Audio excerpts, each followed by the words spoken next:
Please be seated.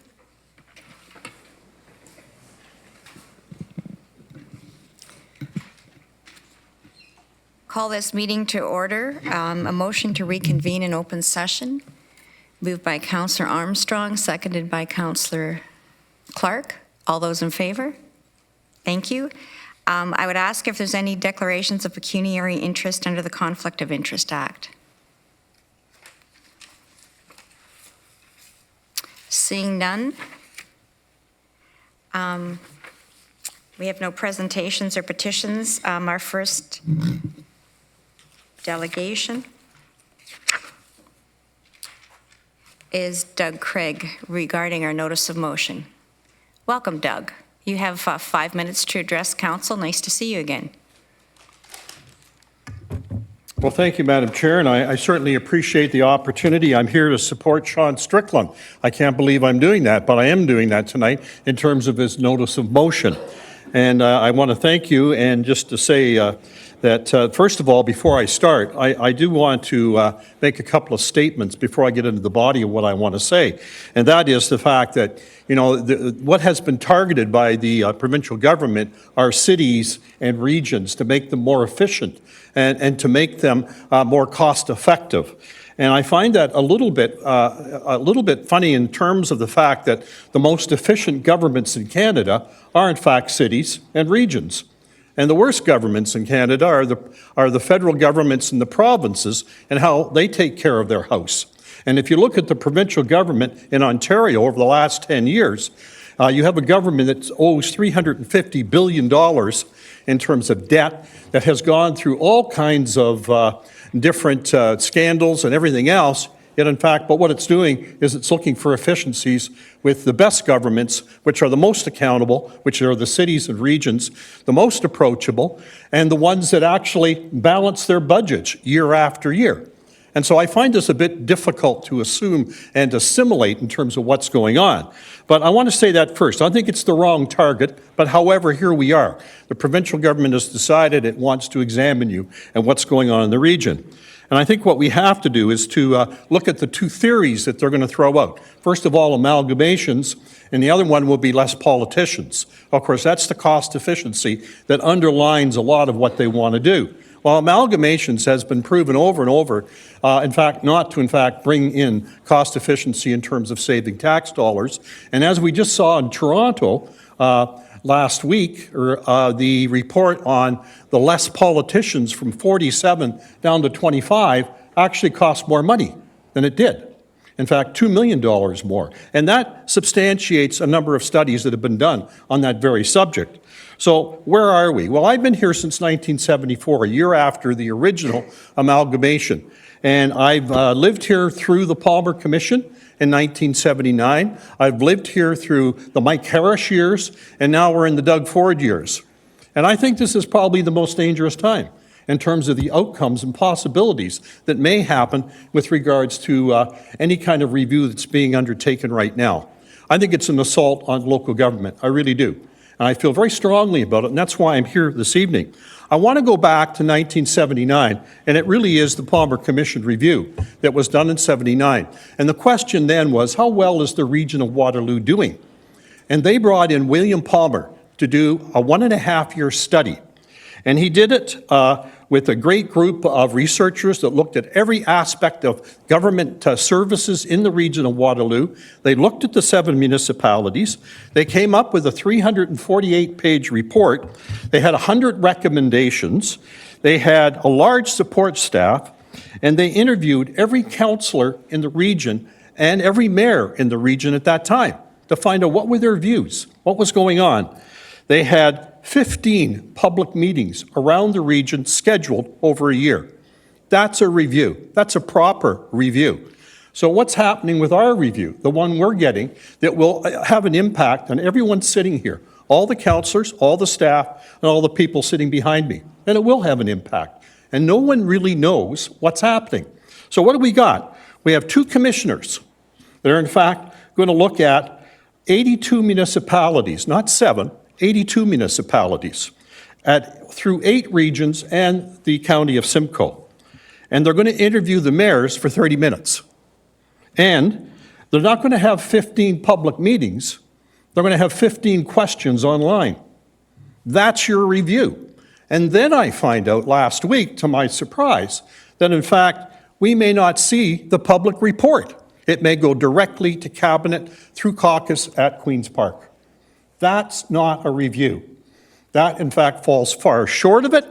And I'm here to say tonight that, in fact, by supporting Councillor Strickland, what you're doing is you're starting to inform the public of possible outcomes. And I think you need to do that. So if, in fact, you have a flawed process, which this is, then you're going to have a flawed report, which it will be. And I think we have to be concerned about that. I think as municipal councils across this region, we have to get more involved, you have to get more involved in informing the public of all the possibilities of what might happen and what the future may bring to them. Because right now, the overwhelming majority have no idea what's going on. And in fact, most of the people that even ask the questions don't know. Like I said, I found out last Tuesday, we may not see a public report. So there is concern at Cambridge Council that in fact, you might insult the minister. And some people have said that certain councillors have insulted the minister and his advisors. Well, I think it's the other way around. I think this process insults all of us in the region of Waterloo. And I think we have to look at this from a point of view that in fact that, this is our community. I've lived here 44 years. I'm not going to just sit back and say this is okay. It's not okay. So if you have a public meeting, which I hope you support, you invite the MPPs and you ask them, what's going on and why is it being done in this manner? I think those are the questions that have to be asked. So tonight, ladies and gentlemen, what I'd like to say is that it's our community and it seems to be on the block and no one is really speaking up. And certainly you won't find it in the local news media because the local news media is in favor of amalgamation. And that's pretty evident by their editorials. So I'm saying to you, support the motion, start the ball rolling, and tell the minister this process is not adequate. If you want an adequate process, it's here. Palmer Commission, 1979. They set the model on how to do things properly. And if I may, Madam Chair, I'm sure I'm right near the end, but I want to make one last comment. This book was given to me. But it's okay. If I may. This book was given to me by Claudette Miller the day it was published. And she raced back to my house. I was a councillor then. I go back a long time. Raced back to my house, and we went to Chapter 11. And this is what we were concerned as a council at that time, because Kitchener wanted to annex 1,100 of our acres, industrial lands. And Palmer said, no, you can't do that. But I've since then convinced people in Cambridge, it's a very benevolent, it's a very endearing quality that we have in our Kitchener councillors now. And they don't do things like that anymore. But that was the flavor of the day then. Anyways, thank you, Madam Chair, for your leniency.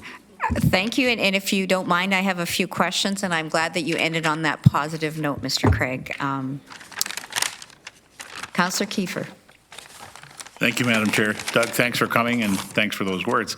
I recall back in 1973 when we were in Cambridge was in a forced amalgamation situation, and I don't recall, or I do recall, that there wasn't much of a process back then either. I'm wondering, is your feeling that this is happening the same way with this particular government? Well, I'm just very concerned. I think we all should be concerned. I mean, there is a proper way to do things. I mean, even if you have an end game, at least be honest with people and bring out all the facts. That's not happening. This is a bit of a smoke and mirrors. I hate to say that, but it really is. And I really don't respect the process that's in place. It's not helping anybody. I think we have to look at the very best of what could be done in order to get the very best outcomes that might be done. Thank you. Councillor Rintz. Thank you, Madam Chair. It's good to see you again, Doug, and I miss your excitement and flair. Well done tonight. I'm glad you said where you got that the report from, because I was down in our library a couple of weeks ago looking for that, and I thought, I bet you Craig took that thing with him. So I really agree with a lot of the things that you said, and I know that some members of council went down to Queen's Park, I think about a month ago, but you stated that you really think that they should be interviewing elected representatives as well, not just directly elected like the ones that we have here, but all elected officials in the region? Well, don't all elected officials in the region have a stake in their communities and have a stake in this region? I mean, we all work together here. So they do have a stake. They have a political stake and they have a stake with regards to their communities. No question about it. Palmer recognized that. My interview back in 1979 was over an hour. I was just a plain councillor. Now I'm just a plain citizen, but anyways. Yeah, it seems like it's just everything's kind of hurry up and we've almost like a foregone it's beyond conclusion. hurry up. It's beyond, we're really 82 municipalities in 4 months. How do you do that properly? Yeah, I would agree. Well, thank you for taking the time to come out. I appreciate it. My pleasure. Councillor Strickland. Thank you, Madam Chair. Through you to former Councillor Craig. Thanks so much for coming in, Doug. And I just wanted to say that we probably served together for almost 20 years, and having a public meeting is likely one of the only things we ever agreed upon. I think you're correct. Is it fair to say this is a Kodak moment? Thank you, Mr. Craig. That's all the questions. Ladies and gentlemen, thank you very much. The next delegation we have is Susan Koswan, Good Green Death Project. That can only pique everybody's attention, Susan. Welcome, you have 5 minutes. That's great. Thank you, Madam Chair and Council. Sorry. Well, it's not going to be news to anybody that we're all going to die, but we need to talk about it because we don't. When I die, I want to be composted, and I want my compost to be used to plant a new tree. Right now, the only options we have are cremation and burial. There are some better options. I know the City of Waterloo has a Parkview Cemetery, which does have green burials, but generally these are both really energy harmful practices. We don't have a lot of space in our cities anymore. It's expensive land. We're all facing climate change. The processes right now use a lot of resources between exotic woods, fossil fuels for cremation.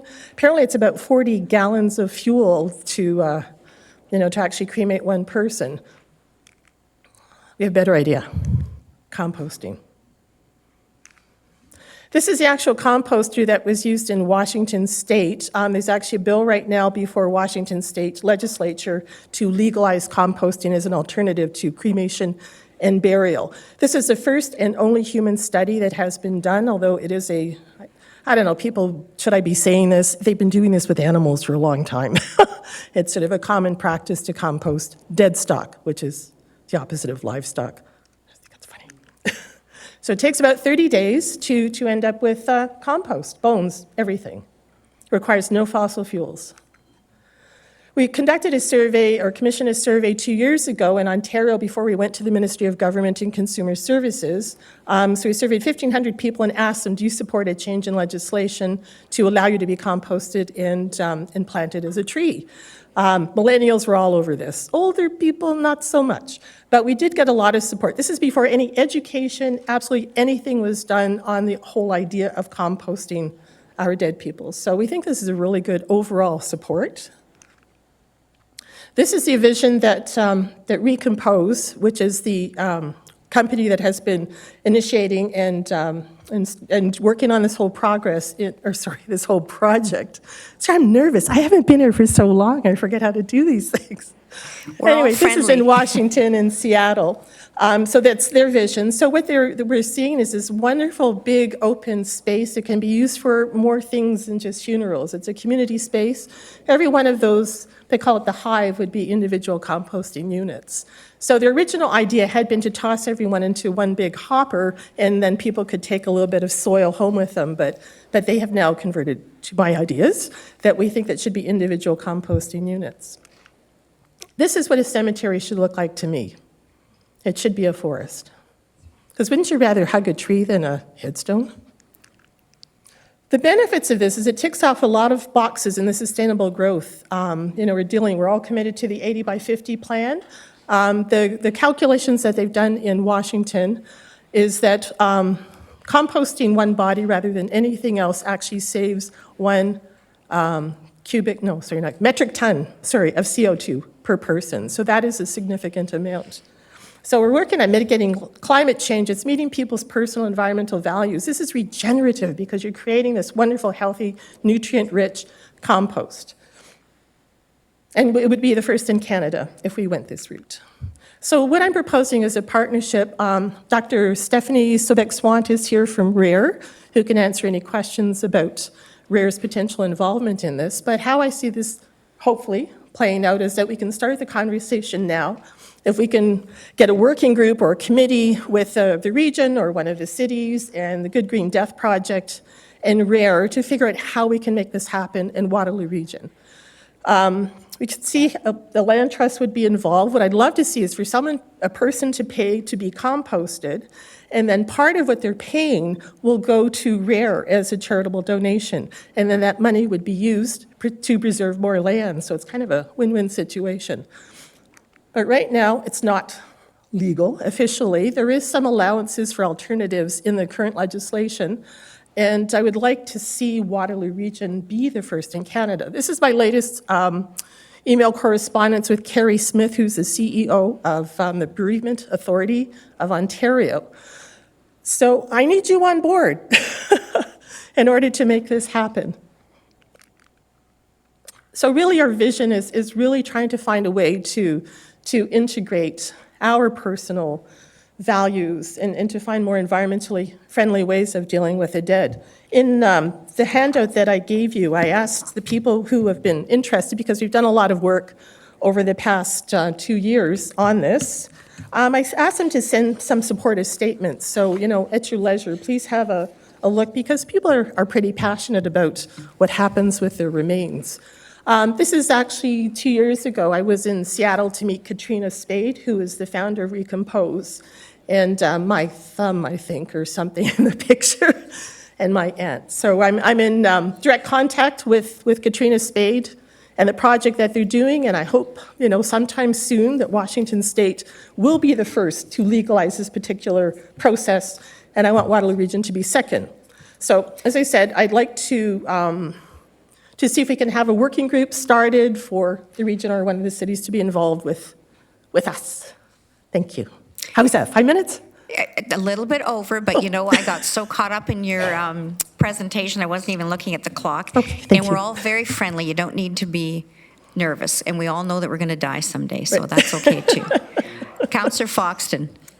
Thank you, and through the chair. Yes, I already have a leg composting somewhere. No, sorry. Gallows humor, I love it.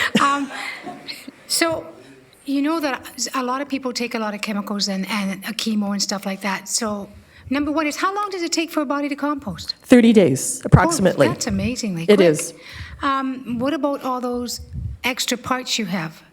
They can be screened out. So if you have, fake hips and artificial hips and stuff, then they would be screened. And what about the chemicals that you have in your body? Like a lot of people have had radiation and stuff shot into them. And so those chemicals go into the ground then, wouldn't they? They do anyway.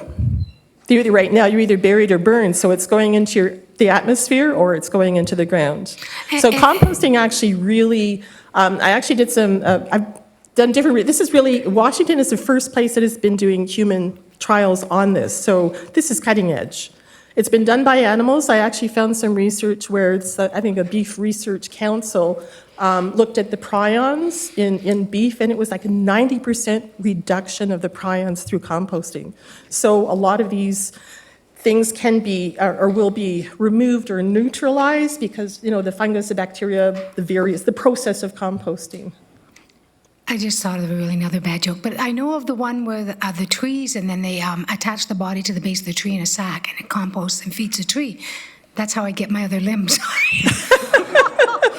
I am so sorry. Yeah, but the problem with that, I saw that. If she has one more bad pun, Councillor Fox, and I'm turning your mic off. I love the idea, but is it under our jurisdiction or is it a provincial jurisdiction? This is provincial and municipal, obviously, because there are bylaws that control the cemeteries. Okay, thank you. Thank you. Thank you. Councillor Clark, did you click off? Did you think I better of clicked it? off because that last question was my question, Okay. just where the barrier lies. Well, you can ask it if you want. I think I just heard the answer, sir. Okay. I think my question was this a provincial piece of legislation? Was it a municipal bylaw issue? And I think I just heard you say it was both. It's both, yes. But as I said, the last communication that I had with the bereavement authority, which is a regulatory body of the ministry, lots of words, which is a regulatory body, is that there does need to be municipal approval and involvement for this, because it's new. Yeah, thanks. Yep. Interesting. Yeah, thanks.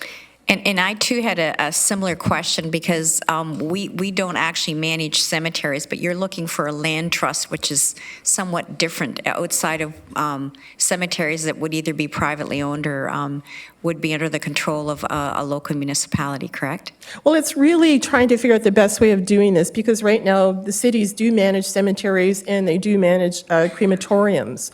So is it possible to add composting units to the existing cremation facilities? It's really, how do we work this out? Can the city manage the cemeteries in the process? Should there be one large facility that does composting that would be good for the whole region? You got land to spare? So these kinds of questions, we need to find out what works best for the community. Okay, staff are all going to thank you very much. And Thank you. staff are going to get really nervous when I say if somebody was going to pursue a conversation like that, under whose jurisdiction would that fall? It would be the city?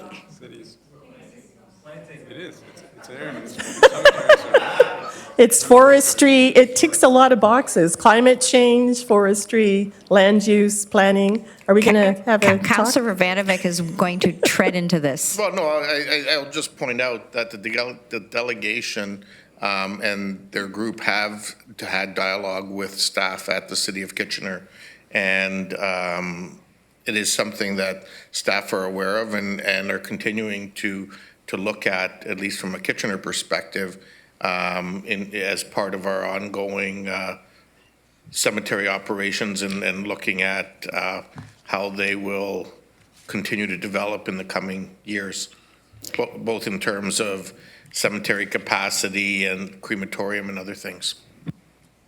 And it is not without some trepidation that I acknowledge Councillor Foxton. I'm going to behave. No, cemeteries fall under the Cemetery Act, which is provincially legislated down to the municipalities. So right now, we have a volunteer group that runs the main cemetery in our community. And if that volunteer group steps away or decides they can't do it anymore, we have to take it over. So it falls under our mandate. Councillor Erb. You've probably done more research on this than I have, but my understanding is that the region would not be able to acquire a license for a cemetery. It would have to be one of the lower tier municipalities. And so I think if, as Councillor Urbanovic suggested, that's where the conversation should probably take place, is with the lower tier municipalities, if it's a kind of a partnership that you want to pursue with them or with a municipal government. That's why I'm here, because I was hoping one of them would put up their hand. Thank you very much, Susan. Okay, thank you. The next delegation I have is Earl Ellis, out of the coal program, Winter Sidewalk Safety. Mr. Ellis?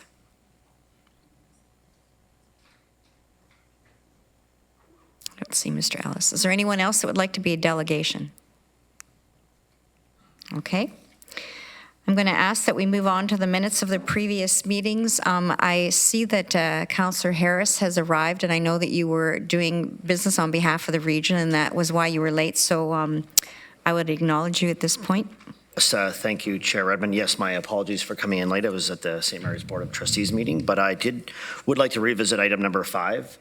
I wish to declare a direct pecuniary conflict of interest with respect to an item discussed in closed session on March 19th, 2019. This item was on the closed agenda for the purpose of receiving advice that was subject to solicitor-client privilege.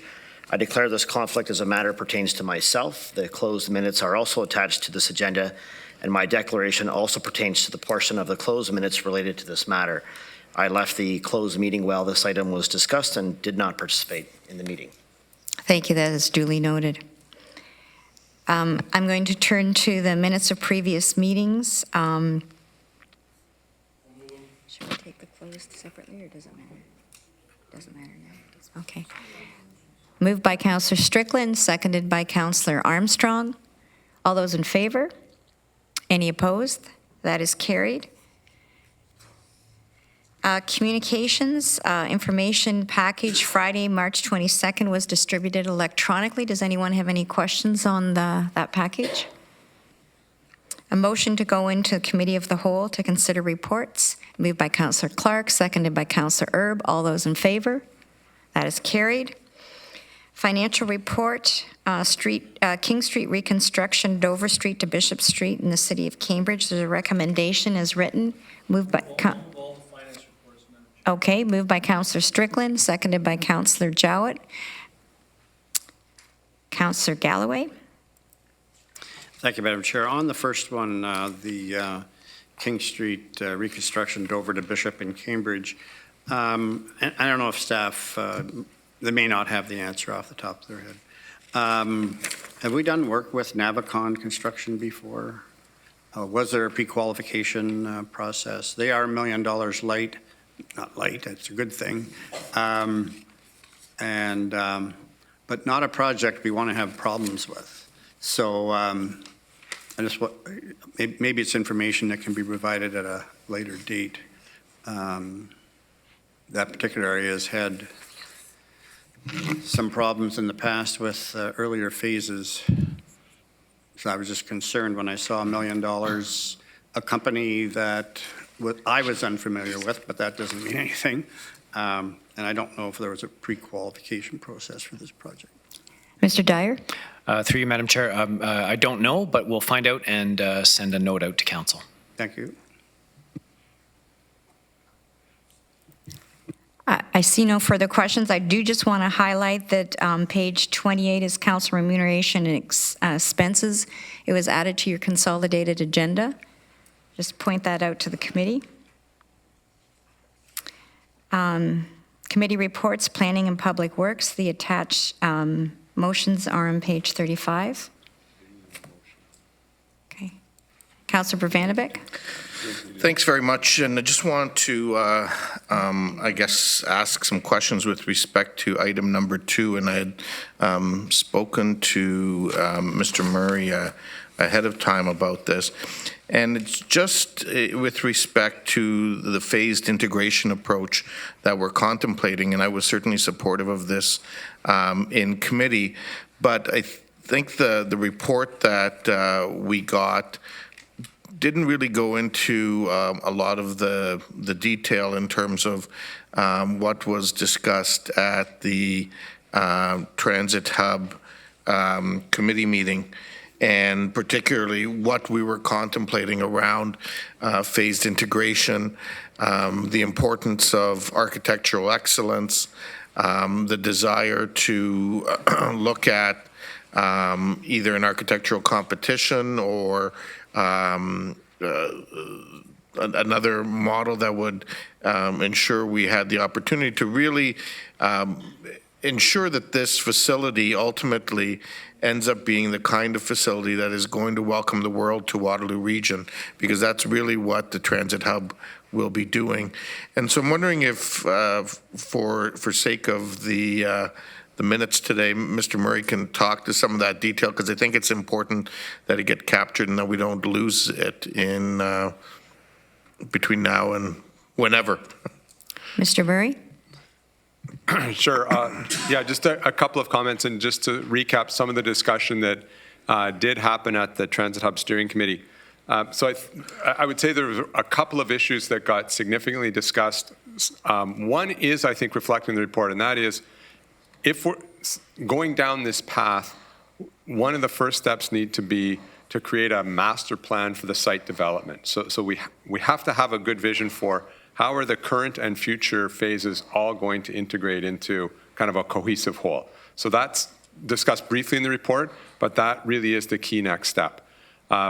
also the issue of, call it design excellence, architectural excellence, I think is one that staff are keenly aware of. The steering committee's reinforced it, council has reinforced it, the public has reinforced it. And that is something that the team is really looking into. How can we ensure that we incorporate design excellence into the project? And I think there's a few options, and the staff are looking at a few options right now.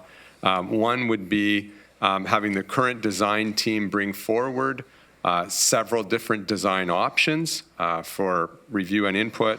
Another would be some sort of architectural competition. There's pros and cons to these different approaches, and that's what staff are looking at, is how do we ensure design excellence and do it in an efficient and effective way, respect the project schedule. The other thing that, and so staff will do that. They'll bring back some options to the steering committee, and ultimately we'll bring back recommendations to this council. So I think council will have an opportunity to engage in it. As we look at that and the design excellence issue, we're also going to look at what are opportunities for future public input and what are opportunities for engaging and re-engaging the design review panel. Because you'll recall, we struck a design review panel, excellent people on it, and I think they can bring some real value to the process as well. Okay, and I think that's all very, very helpful information with respect to the process. You know, I know that all of us have talked about the importance of placemaking and so on, and the importance of design, and we've seen what strong architectural design has done in buildings in all three of our urban centers. Where we've had award-winning buildings and so on, and I think it's important that as we go forward that we don't lose sight of that, and that will remain an integral part of the process going forward. Thank you. Councillor Galloway. Well, Madam Chair, I was going to bring forward the report, if you wish. We haven't voted on the last one. But I have to add to it. Okay, Well, first of all, I just wanted to concur with what... okay, please bring it forward. Are you moving it? I just wanted to concur with what Councillor Urbanovic was saying. This is a real opportunity for a iconic building, and being on the task force, certainly that is one of our objectives. And even though we've now changed our procurement process, I guess you would say, it should still remain as the top priority. So, Madam Chair, I'd be pleased to bring forward the 4 recommendations from the Planning and Works Committee of last week and add to that 2 further recommendations, one from the closed session of last week, which is the new members and their associated lengths of term for the Ecological and Environmental Advisory Committee, and then from a meeting, closed meeting earlier this evening, the new members and associated length of service for the Active Transportation Advisory Committee. So moved by Councillor Galloway, seconded by Councillor Rents. Councillor Harris, do you want to speak to this subject matter? I just wanted to follow up on the King Victoria Transit Hub, and I know Mr. Murray and I did have a conversation. I came in in December, of course, and wasn't part of the steering committee. This is a significant project to the region, probably the second most in backing of the LRT.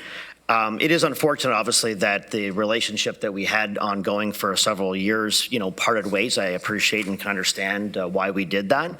And I guess the question I have, and it's more of a comment question, but the interconnectivity between, the transit portion, commercial, residential, will that still be obviously a focus? And with the first phase being simply the transit portion, will there be, I guess, an opportunity, to have a dialogue ongoing with the design and perhaps having a conversation with local development community as we go forward and build that first phase to incorporate as best as we possibly can that residential commercial component that we probably won't see with phase 1 where we would have in the previous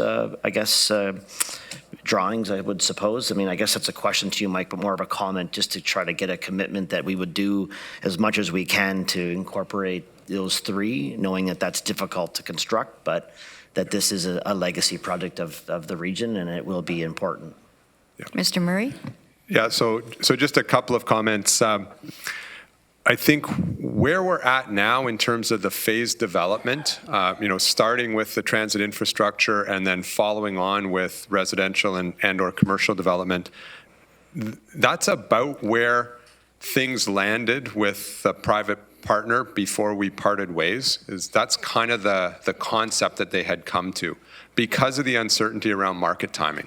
So that's just a comment that is probably going to happen regardless. And we'll have to, just continue to gauge the market, sound the market in terms of appetite for residential and commercial and office type development. However, I'll just reinforce one of the things I said earlier to Councillor Verbanovic's question, and that is, because we're going down this path, one of the things we have to do very early on is develop a master plan for the site.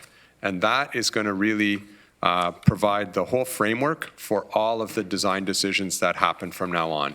And that'll talk about how are we going to build the first phase and then how are we going to integrate subsequent phases with that. And that whole master plan will come back to council when we get to that point. So I think that's going to be a really key mechanism to make sure the integration actually happens. Thank you. I think it's a good discussion. It's been moved and seconded. All those in favor? That's great. We're going to go back to the tenders, which was moved and seconded, but apparently we didn't vote on that. And I would ask all those in favor. Carried. Next on the agenda is Finance and Administration, and there's a closed Administration and Finance report as well. And I'd ask Councillor Strickland. Thank you, Madam Chair. I'd like to move the recommendations from Admin and Finance and just go through them briefly. Recommendation 1 is with respect to our year-end position as identified by staff, and that is disposition of our surplus as per regular policy. Recommendation number 2 is transferring the responsibility of the Waterloo Regional Voice Radio System to the Waterloo Regional Police Services.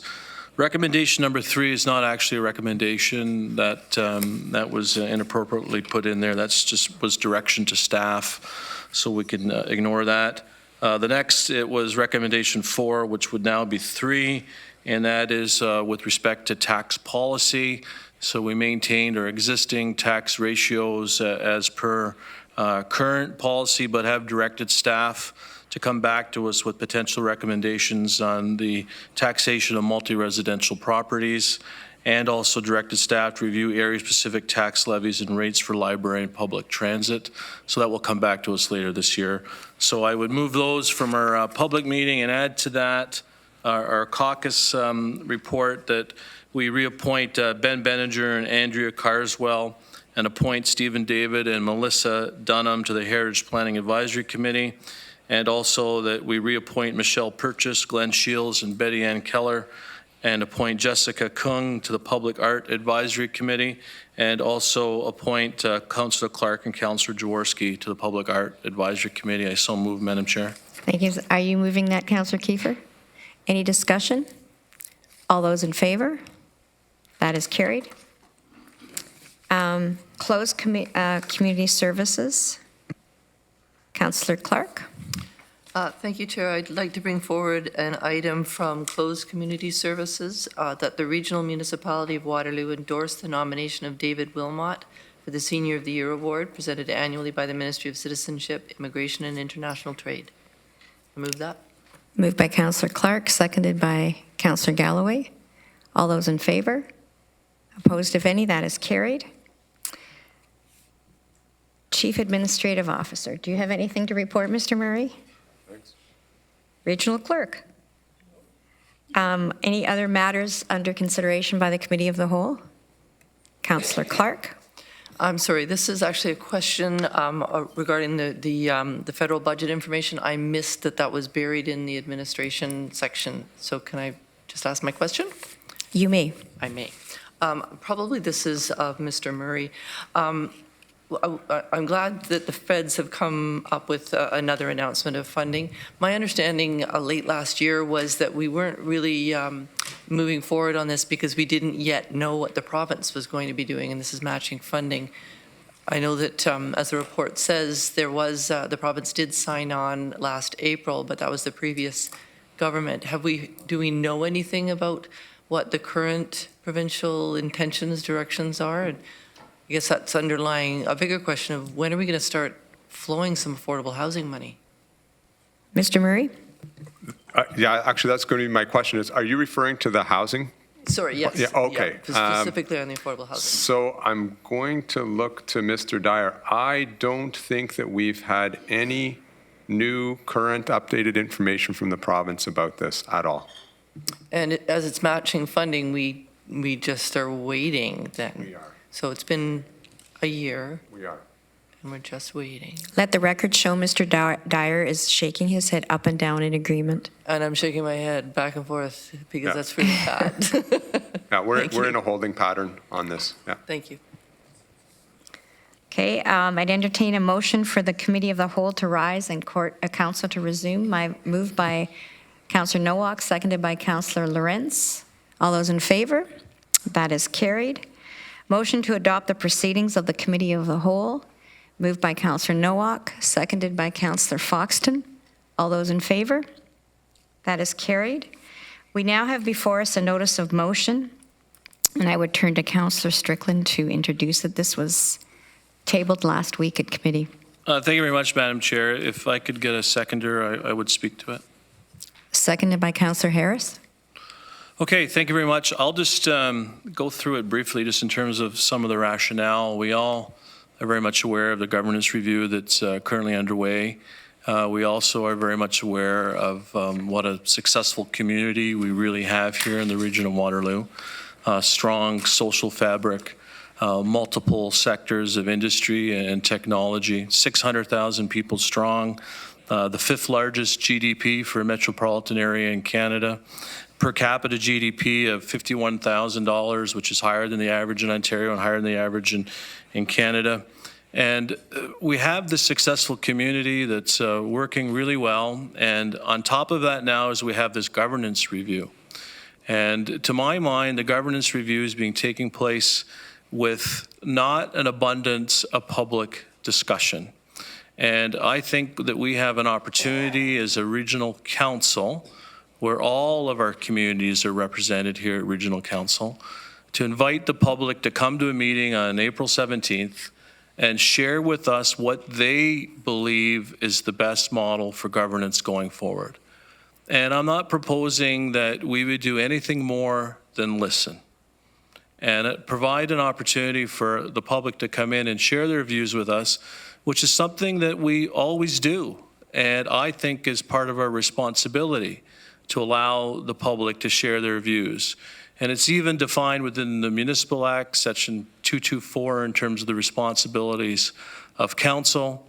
It's something that we have sworn an oath to uphold, not to get too legalistic on everyone, but I think it's just simply the right thing to do.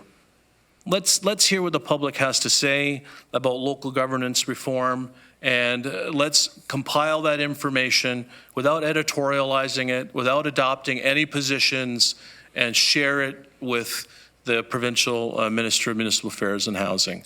It's a very benign motion. I think it's something that is important for our community to have an opportunity to share their views, and I think that it would help inform the process and help make a better decision at the end of the day. And that's why I'm bringing it forward and moving it, Madam Chair. Thank you. Thank you. I have Councillor Jaworski next. Thank you. Through the chair, and I have some questions that might be answerable by either the mover or perhaps even the clerk. But so some of the things I was thinking about is I was concerned about this because, you know, there's a provincial responsibility here, and we never want to download provincial responsibilities, and yet we don't see them taking action. So something should be done.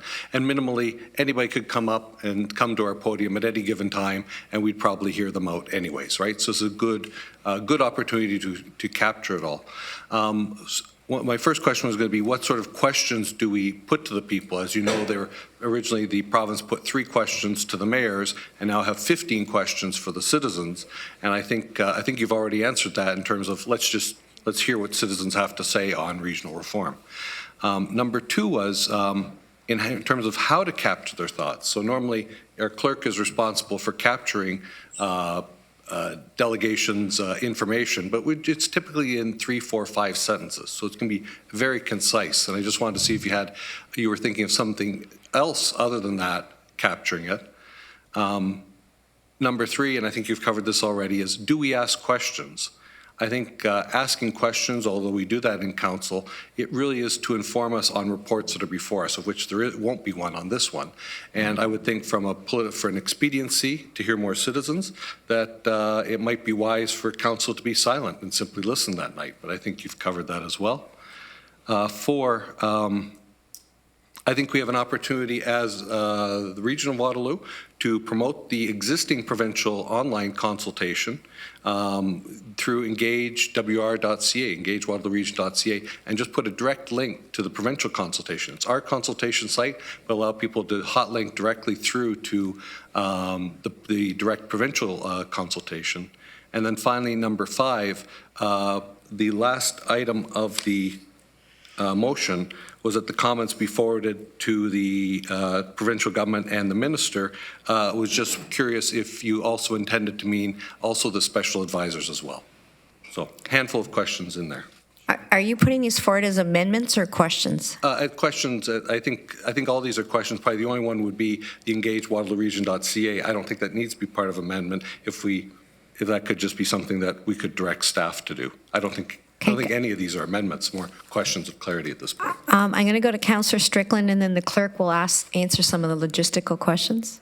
Sure. Thank you. And thank you, Councillor Jaworski. So I would suggest in terms of the proceedings and forwarding the record of the proceedings, we could also forward the videotape because it's all webcast, so we could easily forward that as well. So that would be a verbatim and also visual record of the meeting in conjunction and in supplementary to the normal minutes that we take. So I think that would be a package. I'm happy to amend the motion to include and the special advisors in the last paragraph. I'm also happy to amend, subject to the support of my seconder, to include a direct link on our Engage Waterloo Region webpage to the provincial online questionnaire. Okay, having said that, Mr. Harris, are you okay? And then I would go to Mrs. Fletcher. I have too many things. So with respect to kind of the process that we would normally follow, normally we paraphrase because the minutes are to be set out about how we make recommendations. So that's the requirement under the Municipal Elections Act about decisions made by council. So generally speaking, though, what we have done historically in the past is if people bring written submission, we append those to the minutes so that they're an accurate record. So certainly something that we could include in any announcements with respect to that is that we will also take written submissions at that time. Thank you. Councillor Jaworski, does that answer your questions? Well, I guess the only one would be to be decided is whether or not we as a council ask questions that night, or are we there just to listen? And I'm throwing that out there for expediency. Councillor Strickland. Well, my response to that, and I think the clerk may want to weigh in on this, and I think that the public meeting process is fairly prescribed within the Municipal Act, so I don't think there's anything that could restrict us from asking questions, but my suggestion would be that we're here to listen and would leave it to the discretion of our colleagues on how to conduct themselves in that meeting. Do you want to comment? Okay, thank you. Councillor Lawrence. Thank you, Madam Chair. I certainly will support this, and I urge my colleagues to do the same. We never asked for this. No one suggested around this horseshoe that we should be talking about local government reform, but it's kind of been taken out of our hands, and I'm a little resentful that that's taken place. But we've had many meetings in this around this horseshoe, dealing with very important issues, and we've always had public meetings to listen to what people have to say. The smoking bylaw, when we were dealing with ION, we had many delegations just recently talking about safe injection sites. And I think it's important that we have an opportunity for our residents to be able to come forward in this venue and be able to tell us how they feel about it. Good, bad, ugly, doesn't really matter to me, but I think we need to have this meeting, and we need to listen to what the people have to say. You know, and I live in Old Forest Hill, and a lot of my neighbors are still original homeowners, and the only links they know are the ones that are in their chain link fence. So it's great to have all this stuff online, but there are a lot of people that still don't access or don't do Facebook or all the other things that are out there. And I think we need to give people an opportunity to come forward. It's from 7 to 10 o'clock. I think people that work during the day will have the opportunity if they wish to come out. And I think that's really important. If we have so many delegations, we can always look at having an extension to another night. But I think I'd like to hear what people have to say. And I think it will be very informational for everybody to listen what everybody has to say. So I'll support it, Madam Chair, and urge everybody else to. Well, the last thing I want to say is some members of this council went down to Queen's Park and talked to some of the ministers, but some of us didn't. And I'm a little resentful about that as well. I ran a campaign across the city of Kitchener, just like the mayors do. And when we send some people down, or some people are invited to go talk to the ministers, I think we should be looking at all, including directly elected representatives, to do that. When we sit around this horseshoe, we're not mayors, we're all regional councillors. And so I was a little disappointed and a little ticked that happened. And I hope we can do better in the future. Thank you. Councillor Kiefer. Thank you, Madam Chair. I'll be very brief. I mean, I'm going to support Councillor Strickland's motion. I too, as my colleagues have spoken before me, feel that it's very important that we engage the public and give them an opportunity to let us all know what's on their minds. In particular, I'm pleased to see that we're going to probably get a big turnout, or hopefully a big turnout from the city of Cambridge. I think we of all people have gone through the amalgamation thing, and it's important to hear what they have to say down there as well. So I look forward to the process, and again, I will support it. Thank you. Councillor Vavanovic. Thank you very much, and thank you to Councillor Strickland for bringing the motion forward. I have a few questions. First of all, if I may. Councillor Strickland, right now you're just contemplating a meeting taking place here on one occasion in the council chambers. Have you contemplated actually meetings taking place throughout the region? I think of someone who lives in one of our 4 townships. It can be pretty far, quite frankly, to have to come into regional headquarters and not the most convenient. Same can even be said of the outskirts of our 3 cities in terms of suburbia. Have you contemplated multiple regional meetings in order to truly get a reflection of residents throughout our region? Councillor Strickland, would you like to respond to that I'll question? respond to that. No, I haven't contemplated that. We're a regional council, and I believe that I'm a regional councillor. There's nothing to prevent, in my view, local councils and township councils, if they want to have similar meetings, that's fine. But whenever we have issues of importance here in the council chambers, there's been no impediment for residents who don't live in our urban centers to come here. I was just remarking to Councillor Nowak earlier when he raised this issue with me, when there was concern about placing a roundabout in Wellesley. We had close to 100 people in the chambers. When we talk about, LRT through Preston, we had, 50 to 75 people in the chambers over a period of successive weeks.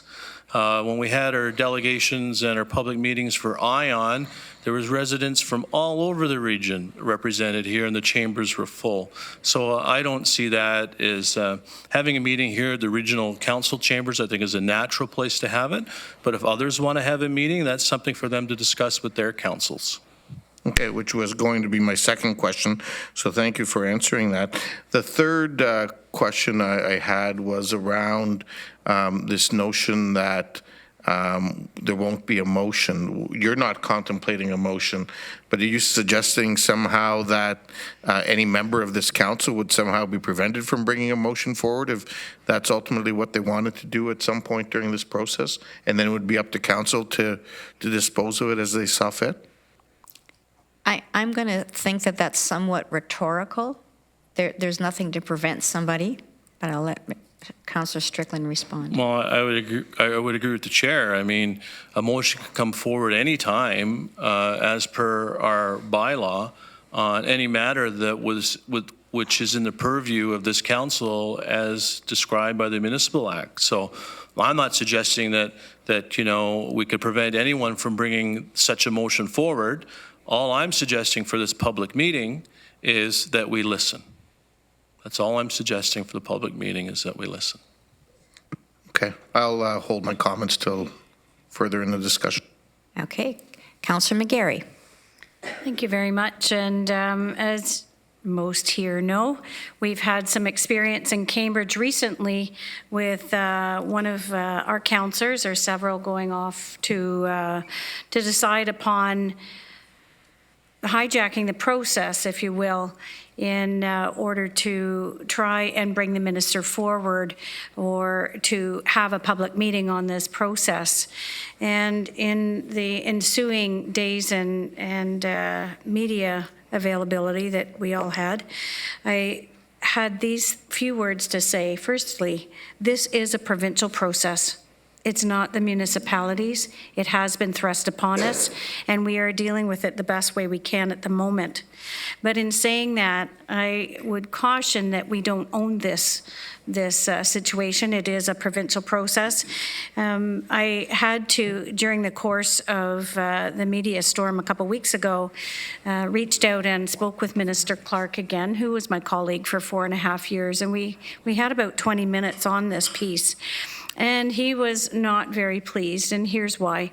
He set up about this process in a process that he designed and his ministry did in order to have the 30-minute conversations with each of the 82 municipality heads of council.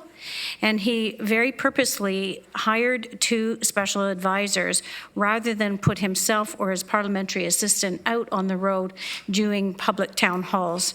He preferred to have sort of a bit of an arm's length with the 2 special advisors, and he was very deliberate in making sure that it was an online public portal where the public and businesses and other stakeholders could weigh in on what they thought about the municipal restructuring idea and have specific questions. When I talked about potentially hosting a public meeting at Cambridge, he was quite annoyed. And he felt that it was the municipality's responsibility to really promote the use of the online public portal in the interim until it closes on April 23rd. So when this item came to council in Cambridge a few days ago, we decided that we would not invite the minister to come to the podium in Cambridge to address questions, which he was not willing to do. Neither was he willing to send any ministry representatives. And he was very unwilling to entertain anything that had anything to do with a public process until the portal was closed. I think that at the moment there are some citizens that are starting to mobilize and to get together. I want to point out the town of Oakville, where citizens themselves have started on a bit of a campaign and putting that together about this situation. So at Cambridge Council, we did finally pass a motion near the end of the debate to actually have a public town hall where we would be there just to listen and allow the community to tell us what they thought about that, but after the portal was closed. So my question to Councillor Strickland, would you accept a friendly amendment to have a possible public meeting after April 23rd? Councillor Strickland? I'm sorry, Madam Chair, I wouldn't see that as friendly. Okay. Councillor McGarry? What was meant as a friendly amendment?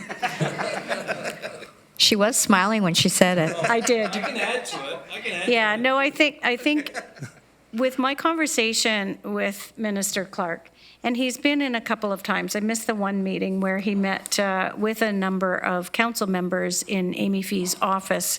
But I think that at the moment, I would be cautionary that we as a municipality are not owning this situation until after the online portal is closed and the community can have their say at that point. And at that point, then I'm okay to have a council or a public meeting with council members there to accept the information from there and then to maybe send a summary off to Queen's Park. Thank you. Councillor Shantz. Sorry, can I just respond to Councillor McGarry? I'm sorry if my response was more abrupt than you anticipated. So in the spirit of collegiality, I really do appreciate, the potential amendment. In my view, as said by yourself and Councillor Banovic, that the province is their process, and I think that it's important for us to have some input into that process from the regional council's perspective. And so that's why I think it's important for us to have this meeting and to inform the report, which will be written sometime in the future, which may or may not be public. So I think it's important for us to have this meeting sooner rather than later. Okay, Councillor Shantz. Thank you. I think it's always good to listen to our constituents. I am concerned a little bit about process, though. This is a process that the Ontario government, the provincial government, has set up, and they've set it up for their own reasons. Whether I understand them or not, that's beside the point. And part of that process is to wait until everyone's had a chance to make their comments on the public portal before we start engaging in other discussions. And so I concur with Mayor McGarry's comments that I would, if we're going to move ahead with this kind of a process, that I would wait until the public portal is closed. And the other thing that concerns me a little bit is inability to ask questions when people come forward with comments. I've had many comments where there's misinformation that people have, and when there's some clarity around the actual facts, it sort of changes their mind. And so, not that we want to get into debating with the public, but I think when we can ask questions, it does help to clarify where people are coming from. So those are a couple of things that I'm having a little bit of trouble with Councillor Strickland's motion. So, Councillor Shantz, are you proposing an amendment? Am I proposing an amendment? Well, we already tried out changing the date and that didn't work. So. Well, I don't want to steer this process, but my understanding was that was a friendly amendment, which was not seen as a friendly amendment. You can amend the motion, correct? So if you wanted to propose an amendment, you could do that at this juncture. And if you want, there's other speakers. It's up to you. I think I'll wait to hear the other speakers. Thank you. Thank you. Councillor Harris. Thank you. I obviously support this motion for a variety of reasons, and I do believe it's important to facilitate a conversation with those in the region that, of course, may not want to log online and answer the 15 questions. I know I looked at them, and I will tackle them myself eventually, but for some, that may not be the ideal method in terms of how they want to get their message across. And I think, as Councillor Wren stated, in the past, we've facilitated conversations for residents. I think it's an important conversation, one that as a new council member, I'm eager to listen to the community from right across all corners of our region in terms of what they feel and on regional governance. You look at right now across the province, you see people commenting and actually being very prescriptive in terms of where they'd like to go. I think in Peel region is a good example of that. And I think we're taking a very different tact here by simply giving an opportunity for our residents to come forward. We always talk about a made in Waterloo region solution, being a barn raiser and innovative, and I think this will allow the provincial government, in fact, to have perhaps a more in-depth perspective coming from, one of the pioneers in regional governance, from those locally. And so I guess the only other element, and I understand perhaps some hesitation to want to do this prior to the 24th, but I think I would maybe pose to the mover, Councillor Strickland, that we would attempt to have a report, in fact, done and submitted before the 24th from hearing those residents that come forward on the 17th. So that would be my quick comments in support of this resolution, and I look forward to the rest of the conversation. Thank you. Councillor Jowett. Thank you, Chair Redmond. So this was, I remember when the motion first came out from Sean, and I felt quite conflicted. And I'm listening to my colleagues around this table, and it certainly seems that those that are most comfortable with the process thus far have been listened to and have actually had a voice, albeit a small voice with the province. And those of us that are feeling unheard are not as comfortable with the process. This is not a stain on the relationship of this particular council. In my opinion, I believe wholeheartedly that those that went up there to represent us did so with honorable intent, and certainly knowing how the councillors at large felt about it. However, as Councillor Rentz has stated, we ran a campaign. Our electorate put us up here to represent their voices, and how can they respect us for representing their voices if we don't want to be heard in a very important matter such as this? I'm not a proponent of running rogue from my colleagues. I believe that this is the only vehicle we have been given to be able to have this discussion, and I think it is a very relevant discussion. Where we end up is I'm looking for some kind of compromise here. I think that if you'll just indulge me for a second, I believe that Councillor Strickland has taken a very respectful approach to his concern with the fact that he's come to his colleagues and said, I think this it deserves a bit of merit here, and I can't help but confirm that it does as well. Thank you. Thank you. Councillor Foxton. Thank you, and through the chair. I totally understand what you're saying, Helen, and Councillor Lorentz and Councillor Strickland, and then magnify that tenfold by the public. That's exactly what they feel like. I used to say behind every angry person is someone who felt they were unheard. So yes, we have to allow them to have a place to speak. I would like to amend the motion to after the 23rd, and I'll tell you the reason why. Because I'm afraid people will think, oh, we'll come and speak at council, and then we won't do the online. And a lot of data will be left because people's good intentions of showing up to a meeting, things happen or get in the way, and therefore they didn't use their voice. So that's the reason I'm asking that we amend it till after the 23rd.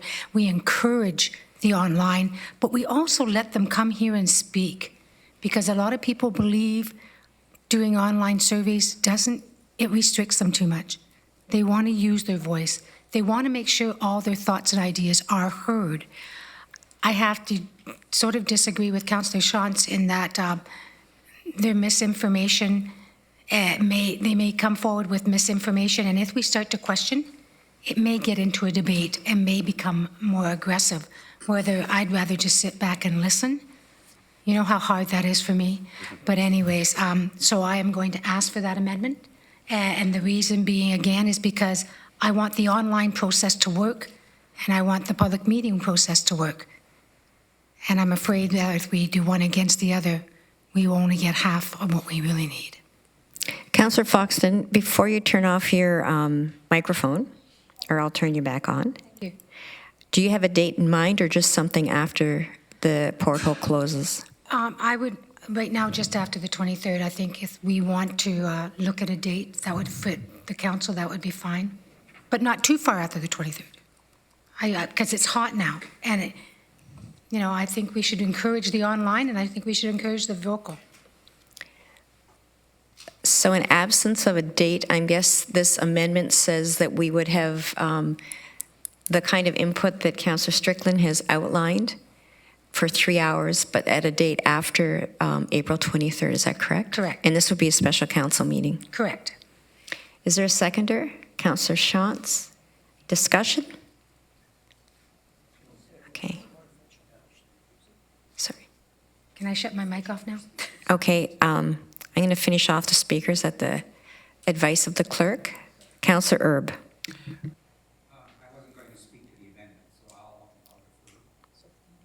Okay. Councillor Rentz? Yeah, I'll speak to the amendment. I won't support it. I think we need to do what we need to do. You know, municipalities in the province of Ontario vote by online voting, and people don't vote. Really, do you think they're going to sit down and take this survey? You know, I can just see a family saying, well, you know, we have hockey tonight, but you know what, let's can that. Don't worry about it. We're going to sit down and take this survey. I just can't see that happening. So I think we need to have a public meeting. We need to have people come here and talk. We need the press and the TV people to report that, and I think that's where people are going to get their education. So I won't support delaying this. I think we need to move forward. We didn't ask for this, but I think we have to respond with the best way we can. Thank you, Councillor Verbanovic. Thank you very much, Madam Chair, and speak both to the motion and the amendment. And it's an issue that I'll be honest, I'm struggling with a little bit. I share many of the concerns and values that my colleagues have spoken about. I agree, you know, none of us were looking for a regional review to happen. In fact, we're regularly working on shared services and different initiatives locally within our region, both between the municipalities at the local level as well as collaborations between local and regional level. At the same time, I share the concerns around the importance of people having the opportunity to be heard. Because fundamentally that is one of the foundations of local government, and it's what makes local government the order of government that is most relevant, I would argue, in surveys when you talk to residents, because it's the place where they have the opportunity to voice their opinions and their concerns. Where I struggle is with this notion that this is a provincial process. You know, much like when, you know, the federal government or other orders of government have processes, we typically, you know, don't get engaged unless we do it formally as a council with a motion or something like that. So what's being contemplated here is a little bit out of the norm. You know, the provincial process had the advisors sitting down with the heads of the 80 some odd councils around the region, or around the province rather, that were part of this. That wasn't our decision. And so I think that the heads of council around this horseshoe fulfilled their obligations in that regard.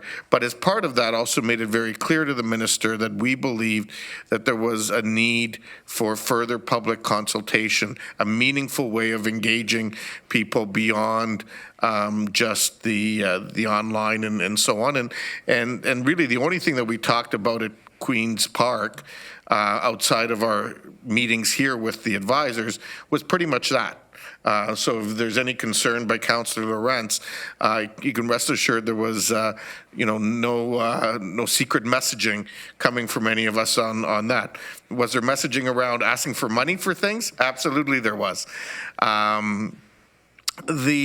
So, you know, going back specifically to the motion that's before us, when I'm trying to find that balance between the provincial process, what's being contemplated here, as well as then, you know, what could or should we potentially do at the local level. We also know that one of our other local councils is engaging in their own process, and perhaps maybe we all should be, so that citizens can have an appropriate level of engagement in this issue, because there are different viewpoints that they would raise at the lower tier than they might at this horseshoe.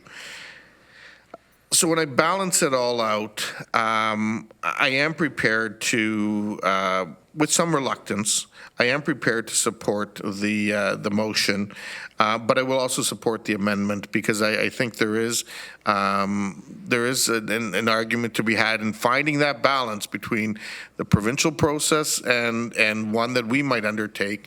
Let the provincial process in terms of the online survey be completed, urge people to do it, and then have our opportunity to hear from people and submit that to the minister and the advisors. I'm sure, even though it'll be after the deadline of their online process, I'm sure they'll still accept it and consider it in their deliberations.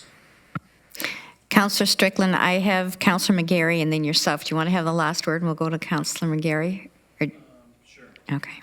Councillor McGarry? Thank you very much, and I would also support the amendment. And in looking at the dates, it's only 6 days from the 17th to the 23rd when the online portal closes. Well, we could maybe host it the 24th or 25th, so it's delaying it just a little over a week. But I think it's important to let the provincial process unfold, at least the online component, and to come up with a public meeting so that the public can then come out and vent or come up with suggestions or be heard in a different way at that particular time, and then forward the minutes of what that meeting would entail. But I would support the amendment. Okay. Councillor Strickland, you can have the last word. Thank you, Madam Chair. And just in response to Councillor Urbanovic, I appreciate the reluctant support. And I would agree with Councillor Urbanovic when he says it's out of the norm. And what's out of the norm and why we're having a debate over a public meeting, which is something we do all the time, is simply because the process that the province has put into place is out of the norm. This is at least the 4th or 5th, maybe more, local study on governance in the region of Waterloo. And every one of them had series of public meetings. Some of us were here in the 2000s where we had open debates about service delivery, and we uploaded this and we uploaded that and we changed this, and public discussion that the province encouraged. At the end of the day, we had input into the decisions that they made when it came to governance reform back in 2000, because we had some public discourse. So for me, what's really out of the norm and why we're in this kind of awkward position around what to me is this very straightforward and simple to have a public meeting is because the position the province has put us in.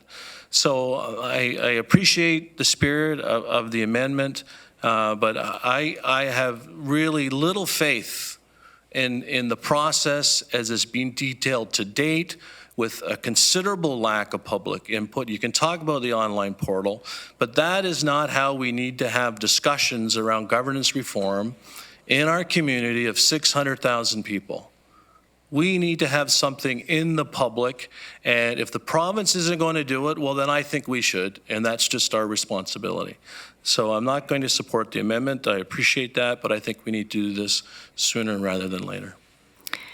And I did say you'd have the last word, but Councillor Erb, I jumped over before. Do you want to speak to the amendment?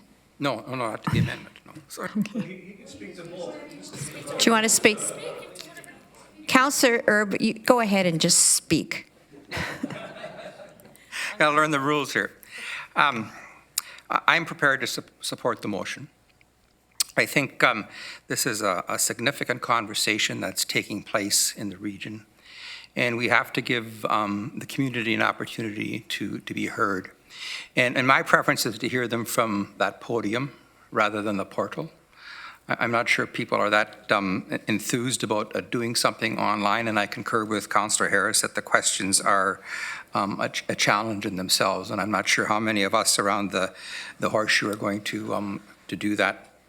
My limited experience in observing the region and being on municipal council is that we have public meetings for roads, we have public meetings for parks, we have the consumption sites, many things, and so why wouldn't we have a public meeting for something as important as what might affect us on a day-to-day basis in terms of governments? The one question I would have that we would, the clerk was referring to, that we would submit all written reports, and I'm wondering if we could, in the advertising that we would do, highlight that to let people know if they want their comments forwarded to the provincial government, that they should be encouraged to submit a written report so that we can be assured that the information is being given to them. So I would like. I'm seeing the clerk nod her head. I believe we could put that on the website and let people know that they'd be encouraged to bring written reports. Thank you. So I'm going to call the vote on the amendment to defer to some date after April 23rd when the provincial porthole is closed. And I heard that Councillor Lawrence is asking for a recorded vote. So I will look to Leanne. Start vote. Just on the amendment. Just on the amendment.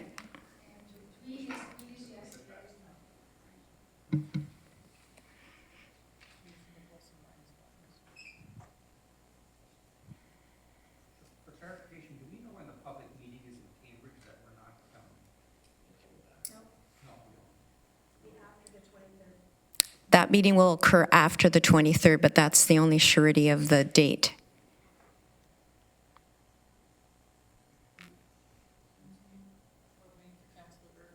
Councillor Earl, are you going to vote? Oh, okay.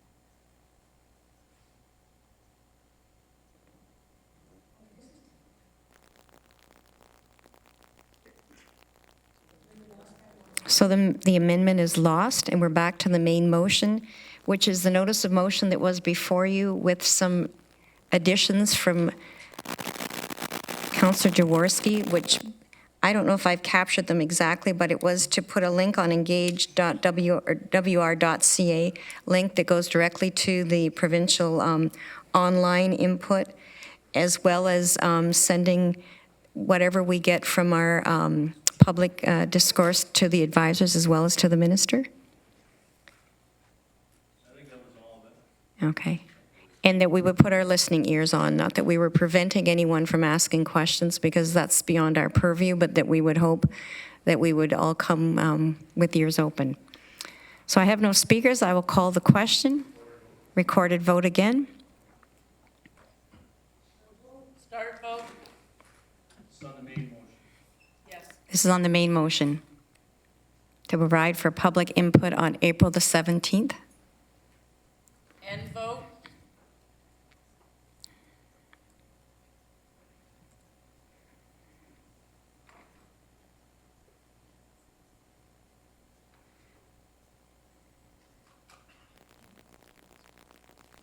This motion is carried 15-1.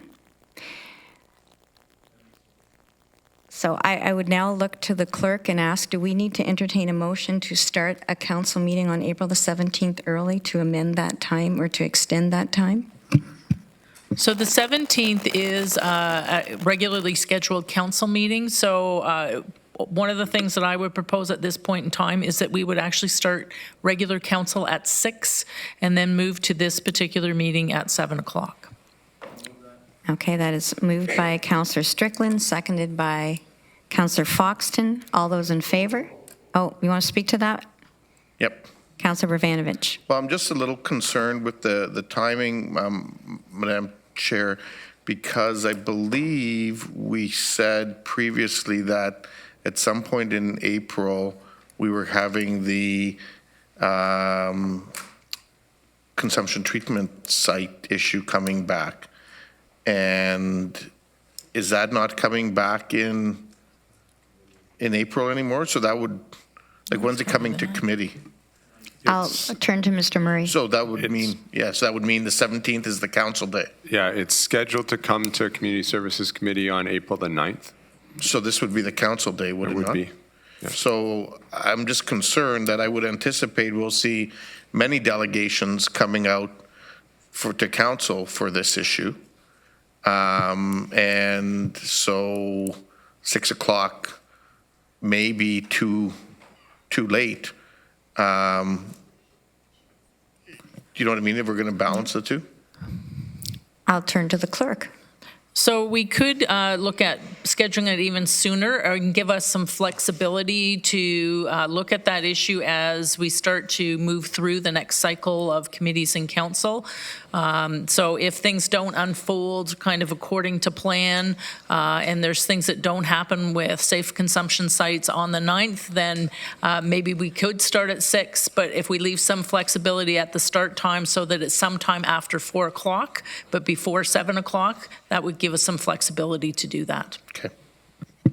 Do I have agreement of council that we would then say sometime between 4 and 7, correct? I see nodding heads. Okay, thank you. Any other business? Councillor Shantz. Oh, sorry, before I acknowledge you, we need to vote on the motion to change time. Nodding heads is not good enough. All those in favor? Opposed, if any? That is carried. Now, Councillor Shantz. Thank you. I would just like to remind people that April, on a little less contentious note, April 6th is our Maple Syrup Festival, and I hope that all of you will come and visit us in Elmira. Last weather report I saw said a high of 11 and sunny, so I hope that comes true, but I shouldn't say that out loud because that's a good jinx. So anyway, welcome to Elmira on April 6th. And I would just like to publicly announce that we have a regional team in the pancake flipping contest. And my recollection is it's Councillor Clark, Councillor Galloway, Councillor Harris, and not you, and me. Is that the right number? Anyone I missed? Oh, Councillor Erb. Councillor Erb, sorry. We have team shirts and everything. We're going to rock. Councillor Nowak. You realize you'll be going up against the Township of Wellesley? No problem. We have a team in as well, so yeah. Bring your boxing gloves. I think we should go into training troop. Yeah, I know. Okay, that's great other business, Councillor Shantz, and we will all be there. It's one of my favorite events of the whole year, I have to say. May I have a motion to enact the bylaws first, second, and third readings? Moved by Councillor Jowett, seconded by Councillor Jaworski. Any discussion? All those in favor? Opposed, if any? That is carried. And that included a bylaw to confirm the actions of all council, right? Okay. So now the most contentious motion of all. Motion to adjourn. Councillor Foxton, Councillor Armstrong with both hands. All those in favor? We are adjourned. Happy birthday to you.